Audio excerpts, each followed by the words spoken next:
امام ذہبی رحمہ اللہ نے تذکرۃ الحفاظ میں امام ابن المقری رحمۃ اللہ علیہ کے حالات میں واقعہ لکھا۔ یہ تین محدثین تھے، امام ابن المقری، امام ابو الشیخ اصبہانی، امام طبرانی رحمۃ اللہ علیہ۔ یہ تینوں محدثین مسجد نبوی میں رسول اللہ صلی اللہ علیہ وسلم کی احادیث کو جمع کیا کرتے تھے۔ اس دور میں لکڑی کے قلم تھے، دیے کی روشنی تھی، چٹائیوں پر بیٹھے ہوتے تھے، کاغذ پر، گتوں پر، ہڈیوں پر، چمڑوں پر آپ صلی اللہ علیہ وسلم کے ارشادات کو محفوظ کیا جاتا تھا۔ تو یہ تینوں محدثین احادیث کو جمع کرتے تھے، لیکن اللہ کی طرف سے ایک امتحان تھا۔ ایک دن گزرا، ان کے پاس کھانے کے لیے کچھ نہیں تھا۔ دوسرا دن آیا، ان کے پاس کھانے کے لیے کچھ نہیں تھا، بس پانی پیتے تھے اور احادیث کی خدمت کرتے تھے۔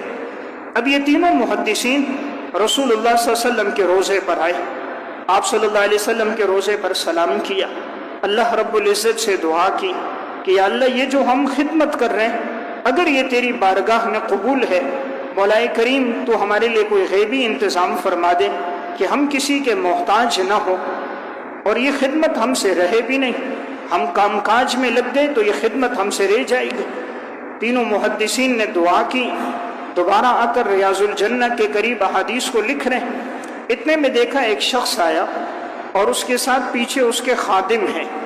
امام ذہبی تذکرۃ الحفاظ میں لکھتے ہیں خادموں کے ہاتھ میں ٹرے ہے، کھانا ہے، پھل فروٹ ہے، بہت سا ساز و سامان وہ لے کر داخل ہوئے۔ لوگوں سے پوچھ رہے ابو الشیخ اصبہانی کون ہے، ابن المقری کون ہے، امام طبرانی کون ہے؟ تو کسی نے کہا وہ جو احادیث لکھ رہے ہیں وہ ہیں۔ اب وہ وہاں پہنچا اور ان کے سامنے کھانا رکھا، فرمایا جی آپ حضرات کھانا کھائیے۔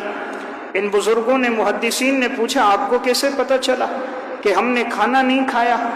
اس شخص نے کہا میں سویا ہوا تھا، مجھے رسول اللہ صلی اللہ علیہ وسلم کی زیارت ہوئی، آپ صلی اللہ علیہ وسلم نے فرمایا یہ تین محدثین میرے روزے کے قریب ہیں اور میری احادیث کو یہ جمع کر رہے ہیں، انہوں نے 2 دن سے کچھ کھایا نہیں ہے، تم ان کے لیے کھانے کا انتظام کرو۔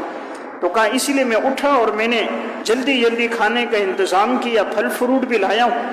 تو فرمایا یہ آپ لوگ کھاؤ، آپ لوگ خدمت کرو، جو بھی آپ کی خدمت ہوگی انشاءاللہ میں اس کے لیے تیار ہوں۔ تو میں ایک بات عرض کر رہا تھا کہ خواب میں رسول اللہ صلی اللہ علیہ وسلم کی زیارتیں کن لوگوں کو ہوئی، تو ایسے بڑے خوش نصیب لوگ ہیں کہ جن کا تعلق امام الانبیاء سے رہتا ہے، جو گناہوں سے بچنے والے، تقوی کی زندگی گزارنے والے، سنت پر زندگی لگانے والے، درود شریف کا اہتمام کرنے والے، امام الانبیاء کی زندگی کو اپنا اٹھنا بیٹھنا چلنا پھرنا، گفتار و رفتار میں، سیرت و کردار میں، خوشی میں غم میں جن کی زندگی گزرتی ہے انہیں رسول اللہ صلی اللہ علیہ وسلم کی زیارتیں ہوتی ہیں۔